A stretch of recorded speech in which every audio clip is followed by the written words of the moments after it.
After the most dominant run in Smite history, winning 15 sets undefeated with the self-proclaimed leftovers, the Oni Warriors were on top of the world. After a mishandled player swap, the team picked up World's MVP Genetics with the hopes that he would be the one to bring an element to their team that they were missing.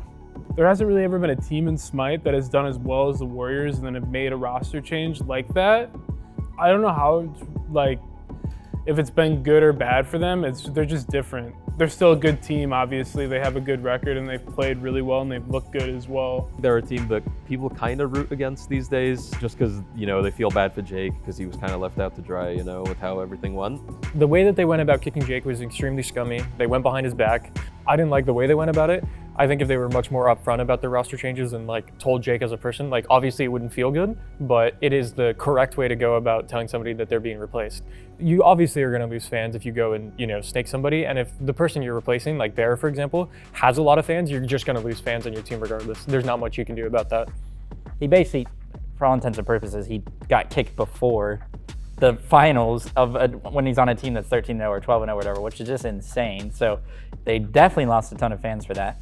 However, they shouldn't care because their goal should be to just win. They're trying to win worlds, right? And that's why they brought in genetics, and they think that's the best thing for them, which is probably true if they didn't have a shot caller before.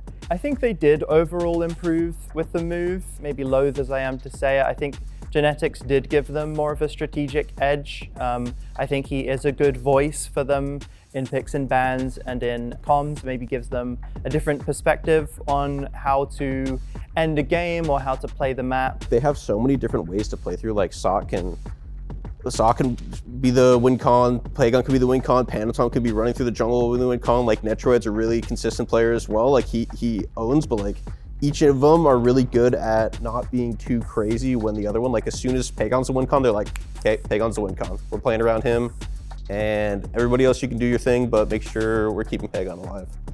And I think the individual ranks of that team is not higher than any other team, but it really does kind of seem like they're all, although helping each other, they are looking for individual plays as well, which is pretty different from a lot of other teams. You're really grouping up and looking for plays as 3 or 4 from most other teams, but you see Pagon sitting on a corner or Panatome just lurking in the back jungle, just waiting for somebody. And I think that's pretty interesting for a team. From my point of view, I just think they become stronger as a team, especially around tournament times now, with the leadership genetics brings and controlling the chaos a bit more than before. I think it's really short-sighted to just look at that change so negatively when you're bringing the world's MVP onto your team. It's just a recipe for a team that can win worlds for sure, I feel like they're really good mechanically. I don't think you can out-mechanic those guys. They're really good mechanically. I feel like people are saying they lost more with genetics, but you gotta see that change was for the future, for a world stage, that you're gonna have someone like genetics that's gonna shot call, and Jake probably is not a leader. So you're looking more for the future. I feel like the Oni Warriors are really good mechanically, and now with genetics they have pretty much everything together now. They just gotta fix some mistakes that they've been having, I don't know, diving too much or making bad decisions, but it just takes time. I'm not gonna say they made the right decision, but I will say that I think they have a better chance at winning worlds if genetics on the team. Everybody probably thinks that they're the favorites or whatever because genetics won last year and they had a really good running in the first phase as well, but I don't think that. Is genetics the final puzzle piece the Warriors needed? Find out at the Smite World Championship.